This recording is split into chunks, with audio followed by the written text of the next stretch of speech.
L'une des façons d'apprendre à avoir soif, je parlais de l'exemple des saints, parce que leur prière, je dis, c'est comme des lettres d'amour. Étudiez les saints, étudiez leur biographie, apprenez à les connaître. Vous allez voir le motif de leur véritable succès. Parce que nos proclamations, c'est bien. On va proclamer aujourd'hui. Et il faut qu'on proclame. Parce que déjà, on parle trop mal. Si on ne sait pas proclamer, c'est encore plus dangereux. Au moins, il faut qu'on proclame. Mais, apprenons du succès des saints. Parce que finalement, eux ne cherchaient pas à réussir. Comme disait Mère Teresa, ce n'est pas... On ne cherche pas à avoir du succès. On cherche à être fidèle. Je ne sais pas si vous voyez la nuance. Est-ce que vous voyez la nuance? Je prie pour certains d'entre vous. Dans vos affaires, dans vos projets, même dans vos entreprises, dans certaines choses que vous allez mettre en place. Je vous assure, à des moments donnés, vous allez beaucoup plus bénéficier de personnes loyales que de personnes compétentes. Tous ceux qui ont un bon business peuvent témoigner de ça. En tout cas, si tu n'as pas encore témoigné de ça, tu témoigneras. Amen. Tu dis Amen, est-ce que tu as compris ce que je dis même? Amen. Est-ce que tu vois de quel témoignage il parle? C'est-à-dire la douleur d'être trahi par quelqu'un de compétent. Tu n'as pas encore expérimenté ça. C'est là que tu vas voir que parfois il vaut mieux avoir quelqu'un même de loyal que quelqu'un qui est trop intelligent. Parce qu'il y a un mec qui risque de saboter vos affaires. Tout détruire. Et c'est là que tu vois l'importance de certaines attitudes du cœur. Donc, Mère Thérèse a dit quoi? Le but, et c'est ça, la véritable soif, la soif authentique, quand tu l'as, tu ne cherches pas le succès, tu ne cherches pas à réussir, tu cherches à être fidèle. Donc, elle dit, on n'est pas là à chercher. Et la plupart des saints avaient cette mentalité. C'est pourquoi un grand auteur catholique disait que les saints ont la pédagogie du roc. C'est-à-dire, quelles que soient les tempêtes, les vents, les marées, tout ce qui arrive là, ils savent qu'ils sont assis sur le roc. Ils sont assis dans le Christ. Ils ne laissent pas les tempêtes les ébranler. Amen. Amen. Ils ne prennent pas les tempêtes pour dire, Jésus, tu ne vois pas qu'on va mourir, tu es mauvais. Non, on ne prend pas les tempêtes pour accuser le Seigneur. On peut, dans la pédagogie du roc, se reposer en pleine tempête. Amen fort. Amen.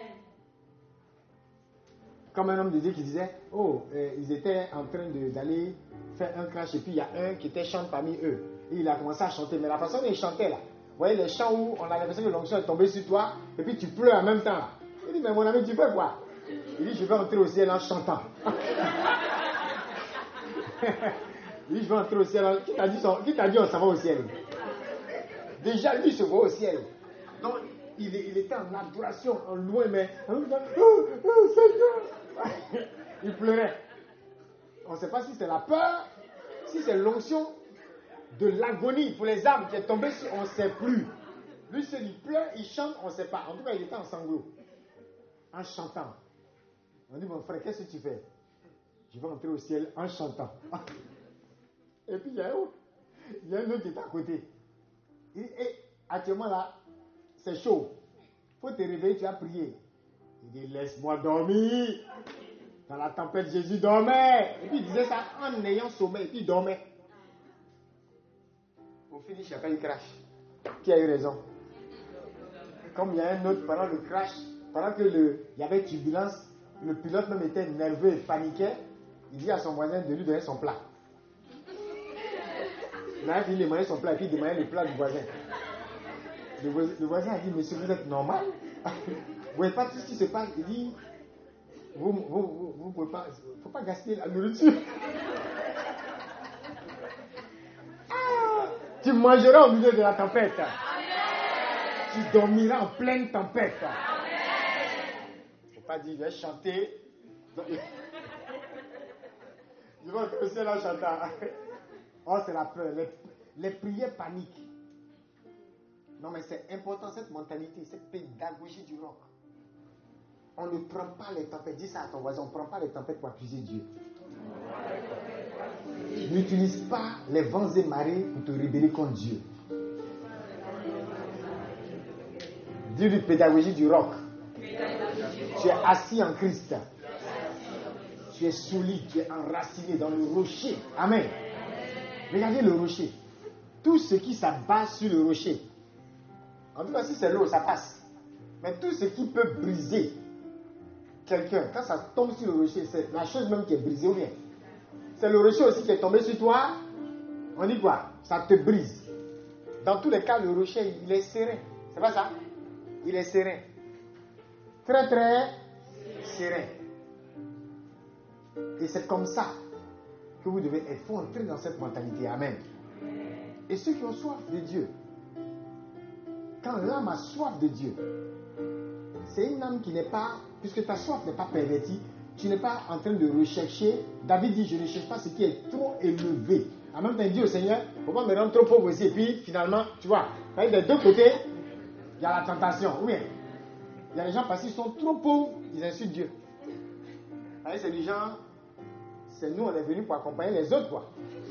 C'est-à-dire, tu nous as créés pour nous maudire, en fait. D'autres aussi, quand ils ont trop, ils oublient Dieu. Donc, David dit, même au milieu. Mais regarde au milieu où Dieu l'a mis. Regarde ce qu'il a laissé pour la construction du temple de son fils. Ça sera ton témoignage. David était sauvagement prospère et riche. Donc, il ne faut même pas te laisser blaguer par ce qu'il dit. Il était grave riche. Ouais, ne cherchons pas quoi? Le succès. Et c'est ce qui pervertit souvent le message qui est donné dans beaucoup d'assemblées chrétiennes. Je bénis Dieu. Vous êtes dans un pays comme la France, la théologie catholique est encore bien en place. Bénissez Dieu pour la France. Hein. Même Saint François d'Assise, il aimait beaucoup la France. Vous savez, l'une des raisons, c'était quoi? À cause de l'Eucharistie, le Saint-Sacrement. La façon dont la France considérait le pays, là, quand on dit France. Il y a des pays, quand tu vas là, les églises là, c'est fermé. Je n'ai pas dit qu'on ne ferme pas l'église ici, mais en tout cas, adoration, gens en main, il n'y a pas ça. Vous savez ça, non? Il y en a qui n'ont pas cette culture-là. L'adoration eucharistique. Ouais, aujourd'hui, beaucoup de pays en Afrique ont pris ça. Hein? Il y a des paroisses aujourd'hui, le Saint-Sacrement est constamment exposé. Il y a toujours ce lien très fort avec Jésus eucharistique. Et Saint François, il aimait beaucoup ça. Parce qu'il ne voyait pas ça forcément partout comme ça. Vous voyez? Donc vous êtes bien en place. Vous êtes au bon endroit. Il faut en profiter. Amen. Et dans la mentalité de beaucoup de théologiens français, vous allez voir qu'il y a toujours cette notion-là de ne pas chercher le succès pour le succès. Hein? Et vous allez voir, dans beaucoup d'écrits, les gens en parlent. Le directeur de Charles de Foucault, il lui disait ça. Jésus a tellement bien occupé la dernière place que personne n'a pu la lui ravir. Amen fort. Il disait ça. Il dit que, vous imaginez, quand on dit prédication, être premier des premiers. Et puis lui, il dit à son petit, Jésus a tellement bien occupé la dernière place que personne n'a pu lui faire concurrence sur cette dernière place. C'est-à-dire que si tu veux lutter dernière place avec Jésus, il va te gagner. Dernière place là, Jésus est champion de ça. Imaginez thème. Lutter la dernière place avec Jésus. Qui va venir? On dit retraite. Comment bien occuper la dernière place avec Jésus? Qui va venir arriver là? On veut retraite où on dit number one. Le succès de zéro à héros. Et de héros à super héros. De gloire en gloire. C'est pas ça? Mais c'est bien. Et c'est normal. Dieu veut pour nous le meilleur. Mais regardez les saints compris. Et puis des exploits se produisent dans nos vies. On les prie, hein. Eux, ils n'ont pas demandé le succès. Ils ont demandé être fidèles. Fidèles envers le Seigneur. Fidèles envers la vision que Dieu leur a donnée. Ils n'ont pas demandé le succès. Mais ils sont invoqués. Et puis ils nous obtiennent le succès. Vous ne voyez pas qu'ils ont le vrai succès qu'ils n'ont pas cherché? Il y a des gens qui ne courent pas derrière l'argent. L'argent les poursuit. Certains passent leur temps à courir derrière l'argent. Tout est argent devant eux. Même si leur enfant vient et fait que, petit, la facture, est-ce qu'on peut demander facture à son enfant? Est-ce que si ton enfant n'a pas bien travaillé à l'école, tu vas lui dire, moi, tu as gaspillé mon argent, tu me rembourses avant que je paye cette année où tu redoubles? Non. Vous supportez les caprices de vos enfants, c'est pas ça? Vous apprenez à supporter. Il y a même certains d'entre vous, vous payez des scolarités ou des cours ou des formations ou des choses pour des personnes qui ne sont même pas vos enfants, parce qu'ils sont de votre famille. C'est pas ça? Il y a comme cette obligation morale là pour vous de les pousser, de les aider. D'autres même ne se laissent pas pousser. Ils ne sont pas poussables. On dit il y a des gens là, pour les aimer, il faut avoir la foi. Tellement ils ne sont pas aimables. Mais tu les pousses quand même. Il y a cette obligation morale. Imagine comment Dieu le fait pour toi. Et pour beaucoup d'autres. Est-ce que vous suivez? Donc, ne courons pas derrière. Et quand le directeur spirituel lui disait ça à Charles de Foucault, ce n'est pas une façon de dire que la première place n'est pas bonne. Mais c'était pour que, et c'est ça qui est bien, dans la façon dont la théologie, la doctrine vous est présentée, on vous fait comprendre ça. Il ne faut pas pervertir le véritable objectif de notre foi.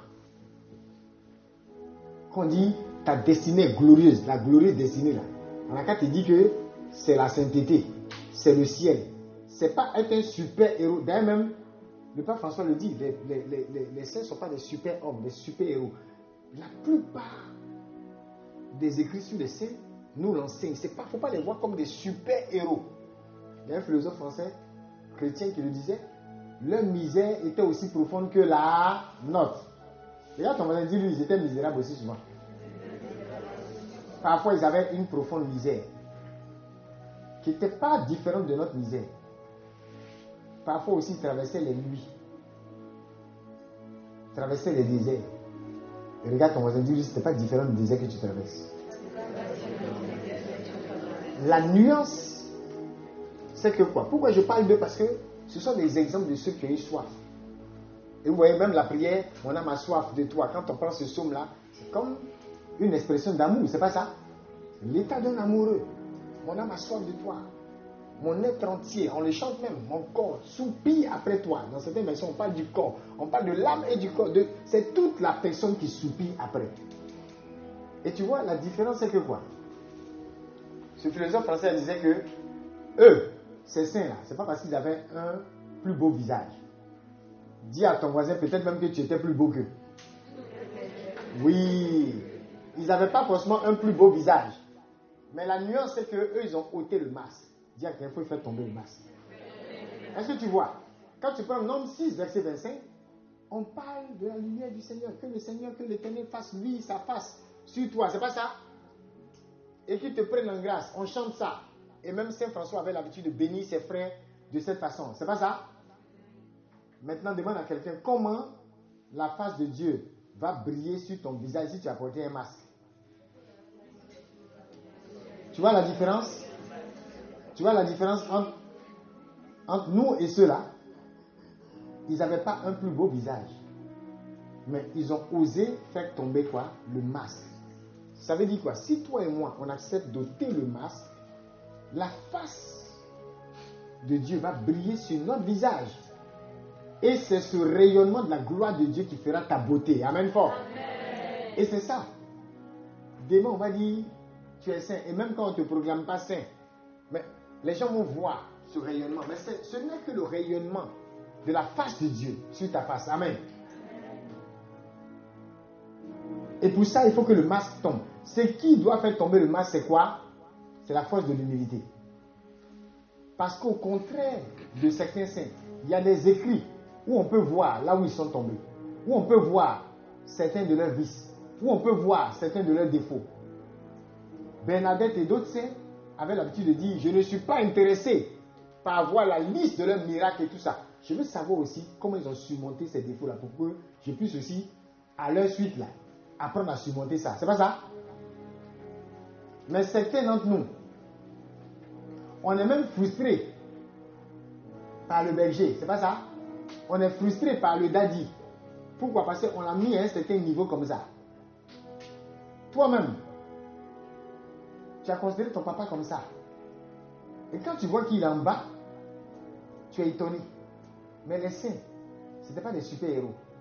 C'est pourquoi il y a une nuance entre sainteté et perfection. Et on vous dit que la sainteté, ce n'est pas la perfection.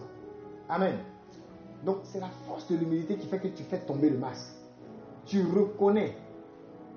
Et Gustave Thibon dit, ce sont des néants qui se reconnaissent et qui ne prétendent pas se suffire.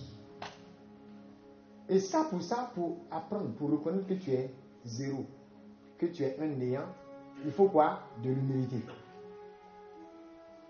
Mais nous, quand on dit, tu as fait, tu dis, je n'ai pas fait. Je ne peux jamais faire. Toi aussi, tu dis, non, il ne peut jamais faire ça. Il y en a qui ont une confiance aveugle et même déséquilibrée dans l'autre. Mais en fait, ça traduit leur insécurité. Mon mari ne peut jamais faire ça. Le jour, il fait maintenant. C'est toi, tu es pressé de divorcer. Tu es découragé toi seul. Et tu étais sur ta montagne quelque part là-bas. Au lieu de prier pour lui et d'apprendre à supporter certaines faiblesses et l'encourager à monter. Tu dis, il ne peut jamais faire. Parce que dans ta tête, tu veux un ange et un super-héros. Vous voyez, même au sein, ça ne s'applique pas. Amen. Et il faut de l'humilité. Pour reconnaître que là, ici, là, ça ne va pas. À tel niveau, ça ne va pas. Là, je dois travailler. C'est pas comme ça? C'est comme ça. Dis à quelqu'un, un néant qui se reconnaît et qui ne prétend pas se suffire. C'est pourquoi celui qui dit mon âme a soif de Dieu, il est toujours insuffisant, il se sent toujours dépendant de Dieu. Le moment où vous arrivez à être indépendant et où vous n'avez plus besoin de Dieu, c'est fini.